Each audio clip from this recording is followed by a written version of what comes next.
जय हिंद दोस्तों, स्वागत है आप सबका हमारे YouTube चैनल वासु जी सेंटर पे। दोस्तों, आज की इस वीडियो में बात करने वाले हैं झारखंड सचिवालय परीक्षा के बारे में। साथ ही साथ दोस्तों हम बात करने वाले हैं एक्साइज कांस्टेबल का रनिंग कब तक होगा। अब चूंकि संभावना ज़्यादा होने लगा है, क्योंकि आपने देखा होगा कि कोर्ट का जब फैसला सुरक्षित रख लेने के बाद और अब तो 1932 का खतियान भी लागू कर दिया गया, तब धीरे धीरे सारे समस्या का हल जो है वो निकाला जा रहा है, सारे समस्याओं का समाधान किया जा रहा है। तो अब इसमें सबसे पहले सवाल ये उठता है कि जो जेएसएससी के द्वारा प्रकाशित वैकेंसी है उनका एग्जाम कब लिया जाएगा। और अगर इसमें से बात करें तो सबसे पहला दोस्तों सबसे चर्चा में जेएसएससी सीजीएल है, झारखंड सचिवालय। तो झारखंड सचिवालय का एग्जाम कब तक हो सकता है और इतना कम समय में आप सचिवालय का बेहतर प्रिपरेशन कैसे कर पाएंगे, है ना। क्या आपको करना है ताकि सिलेक्शन का चांस ज़्यादा हो सके, ज़्यादा बन सके। इन तमाम चीज़ों के बारे में आज की इस वीडियो में बात करने वाले हैं। तो अगर हमारे चैनल पे आप नए हैं तो चैनल को सब्सक्राइब कर लीजिए। साथ ही साथ दोस्तों अगर वीडियो हेल्पफुल लगे तो ज़्यादा से ज़्यादा शेयर और लाइक जरूर करें। साथ ही साथ आज की इस वीडियो में हम बात करेंगे कि जेईई का एग्ज़ाम कब तक होगा और एक्साइज कांस्टेबल का रनिंग डेट में किन बातों को ध्यान में रखना है, रनिंग डेट कब तक आएगा, कब इसका डेट जारी किया जाएगा, एडमिट कार्ड कब तक आएगा। तो इन तमाम चीज़ों के बारे में आज की इस वीडियो में हम आपको बताने वाले हैं। तो चलिए सबसे पहले शुरू करते हैं जेएसएससी सीजीएल, है ना, जो काफ़ी चर्चा में रहा है। और आपने देखा होगा कि झारखंड सचिवालय कई बार रद्द हुआ है ना। इवन कि जब अभी कुछ ही दिन पहले इसका एग्जामिनेशन को लेकर नोटिस जारी किया गया था, हालांकि बाद में इसे स्थगित कर दिया गया।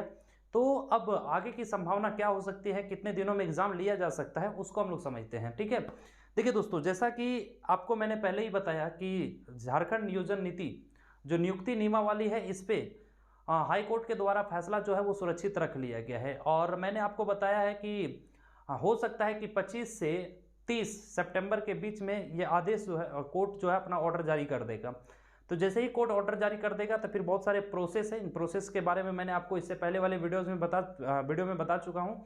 तो अगर उस वीडियो को आप नहीं देखे हैं तो आप देख लें, प्रोसेस बहुत सब कुछ एकदम बेहतरीन ढंग से हम आपको समझा दिए हैं। इसके बाद उसमें मैंने आपको बताया था कि देखिए हो सकता है कि दिसंबर तक, है ना, एग्ज़ाम आपका ले लिया जाए या फिर जनवरी में ले लिया जाए।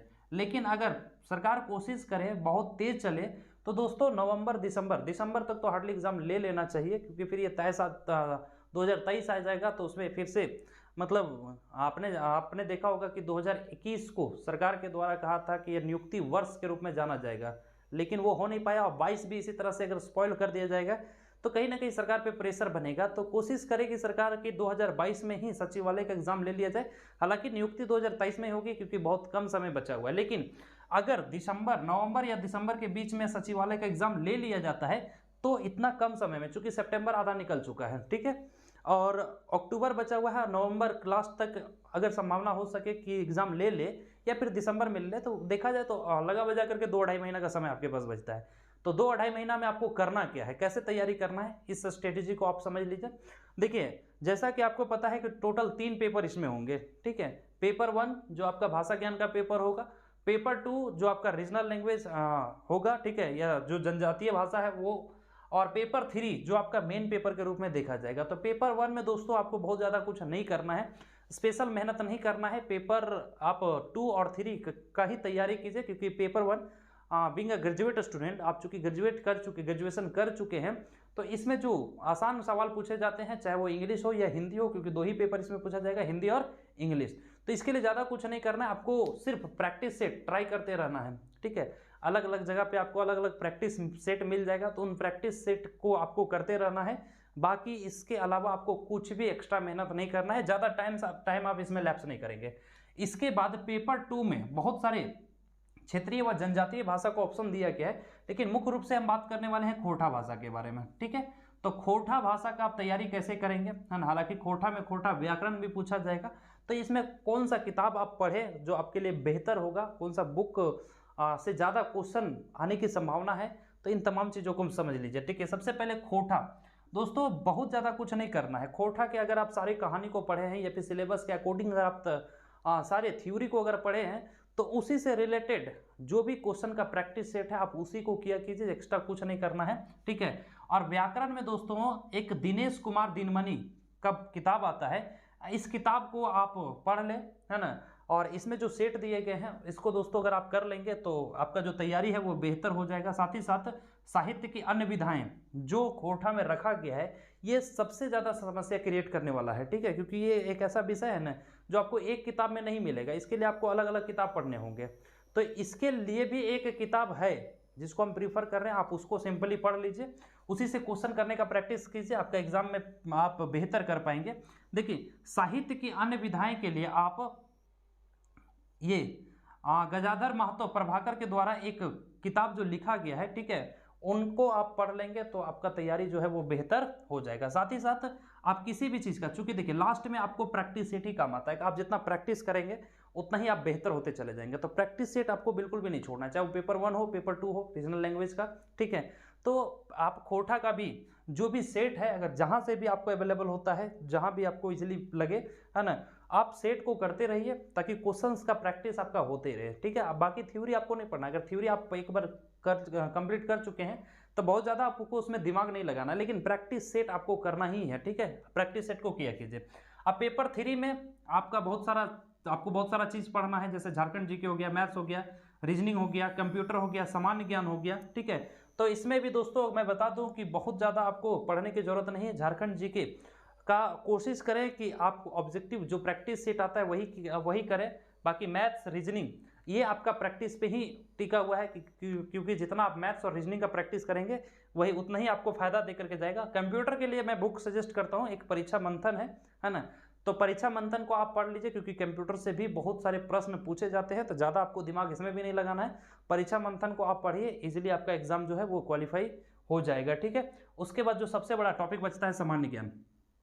सामान्य ज्ञान के लिए ज़्यादा नहीं, आप लूसेंट को पढ़ लीजिए, ठीक है। जो लूसेंट है दोस्तों, लूसेंट को अगर आप अच्छे ढंग से पढ़ लेंगे ना तो किसी भी एग्जाम को क्रैक करना बहुत आसान हो जाता है, क्योंकि लूसेंट पढ़ना मतलब अपने आप में एक बड़ी बात है, समझ रहे हैं ना। उसको तरीके से लोग पढ़ते नहीं है, रट्टा मार जाते हैं, है ना।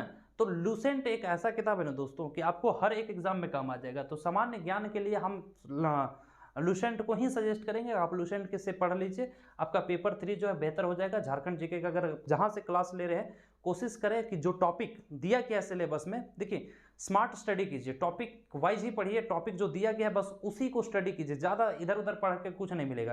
नहीं तो दोस्तों जीके जीएस का सिलेबस इतना बड़ा है ना कि आप इसको कभी खत्म नहीं कर पाइएगा, ठीक है।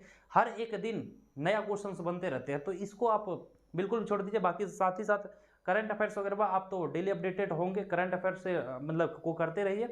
तो झारखंड जीके के लिए आप आपको जो टॉपिक दिया गया उस टॉपिक को पढ़िए एक बार पहले, थ्योरेटिकल अगर आप कंप्लीट है, थ्योरी अगर उसका आप पढ़ चुके हैं तो बस उससे रिलेटेड क्वेश्चंस का प्रैक्टिस कीजिए आप, क्लियर है। सब चीज़ में यही करना है कि देखिए थ्योरी आपने पढ़ लिया होगा, क्योंकि बहुत लंबा समय मिल गया सचिवालय के लिए, है ना। जब सचिवालय आया तब लगा था कि बहुत जल्द एग्जाम ले लिया जाएगा, 2 से 2.5 महीना का समय है भाई, चलो बहुत भागदौड़ मच गया था, लेकिन किसको पता था कि इतना विलंब हो जाएगा, 1 साल लगभग हो गया है, समझ रहे ना। तो इतना समय मिल गया, तो आप उम्मीद करते हैं कि आप पढ़ाई कर लिए होंगे थ्योरेटिकल। तो अभी आपको बहुत ज़्यादा कुछ नहीं करना है, कि जितना ज़्यादा से ज़्यादा अगर आप सेट करेंगे ना उतना ज़्यादा आपको एडवांटेज दे करके जाएगा। तो ये था एक छोटा सा आपको, मतलब बाकी आप तो आपके अंदर समझ है, आप जानते हैं कि कैसे क्या पढ़ना है। फिर भी किसी तरह का डाउट है तो आप हमें कमेंट बॉक्स में ज़रूर बताइए, है ना, तो हम आपको ज़रूर सजेस्ट करेंगे। लेकिन अब आगे बात कर लेते हैं कि दोस्तों ये उत्पाद सिपाही का दौड़ कब तक होगा, इसका भी बहुत प्रश्न उठ रहा है कि उत्पाद सिपाही का दौड़ कब तक होगा, है ना। हालांकि मैं ये जो बताया हूं कि झारखंड सचिवालय का एग्जाम नवंबर या दिसंबर में ले लिया जाएगा, ये दोस्तों एग्जैक्ट नहीं है, समझ रहे ना। क्योंकि अब ये एग्जैक्ट क्यों नहीं है, इसके लिए आपको मेरा पहले वाला वीडियो देखना होगा, क्योंकि मैंने उसमें सारे प्रोसेस बताया हूँ कि क्या संभावना है, क्यों डिले हो रहा है और कितना डिले हो सकता है, क्या प्रोसेस बचा हुआ है।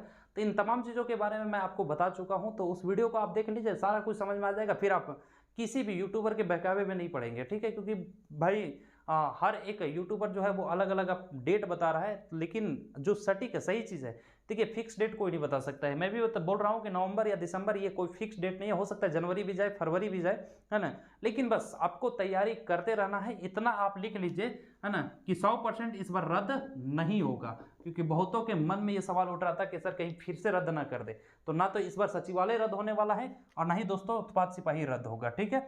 अब उत्पाद सिपाही का भी दौड़ के बारे में मैं बता देता हूँ, क्योंकि सरकार अब तैयारी कर रही है दौड़ लेने की। तो इसका मैं बता सकता हूँ कि नवंबर या दिसंबर में इसका एग्जाम जो है वो मतलब जो फिजिकल है वो ले लिया जाएगा, ये कंफर्म है, समझ ना। मतलब 2022 में ही फिजिकल एक्साइज कांस्टेबल का ले लिया जाएगा, ये तय है दोस्तों।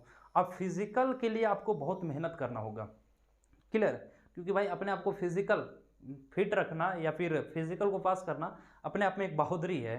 तो फिजिकल आप जब फिजिकल की तैयारी कर रहे होंगे तो फिजिकल में आपको किन किन बातों को ध्यान में रखना है, कैसे आपको स्टेप्स फॉलो करने हैं, कैसे जब आप दौड़ने के लिए जाएंगे उत्पाद सिपाही के लिए, जब भी आपका एडमिट कार्ड जारी किया जाएगा या फिर जिस प्लेस में आपको बुलाया जाएगा तो वहाँ पे किन किन बातों को आप ध्यान में रखेंगे।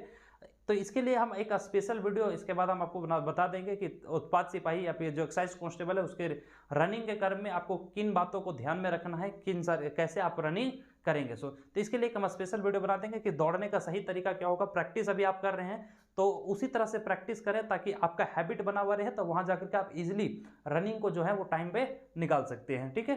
तो ये नवंबर से दिसंबर के बीच में उम्मीद है, ज़्यादातर चांस है, मतलब 70% चांस है कि दोस्तों को ले लिया जाएगा, ठीक है। बाकी जो एग्जाम है, रिटन एग्जाम है, वो अभी डिले होगा, लेकिन फिजिकल जो है वो ले लिया जाएगा। इसके बाद दोस्तों जेई का एग्जाम, तो जेई का एग्जाम का संभावना हो सकता है कि अक्टूबर लास्ट में ले लिया जाएगा, समझ रहे हैं ना। तो हालांकि जेई वाला एग्जाम पे अभी हम बहुत ज़्यादा डिस्कस नहीं करेंगे, लेकिन बस इतना ही समझिए कि अक्टूबर के महीने में, है ना, जेई का एग्जाम ले लिया जाएगा, क्लियर है। तो उम्मीद करते हैं ये सारी बात आपको समझ में आ गया होगा। बाकी फिर भी किसी तरह का कोई डाउट रह गया, किसी तरह का कोई प्रश्न रह गया आपके मन में दोस्तों, तो आप हमें कमेंट करके जरूर बताएं, हम आपको जवाब जरूर देंगे। और बने रहिए हमारे यूट्यूब चैनल के साथ, क्योंकि इसी तरह के नए अपडेट हम डेली लेकर आते रहते हैं, साथ ही साथ आपको मोटिवेट करने की कोशिश करते हैं। तो अगर वीडियो अच्छा लगे, अगर लगता है कि वाकई में हेल्पफुल है वीडियो, तो ज़्यादा से ज़्यादा शेयर जरूर करें और चैनल को सब्सक्राइब जरूर करें दोस्तों। मिलेंगे इसी तरह के नए अपडेट के साथ, तब तक के लिए जय हिंद।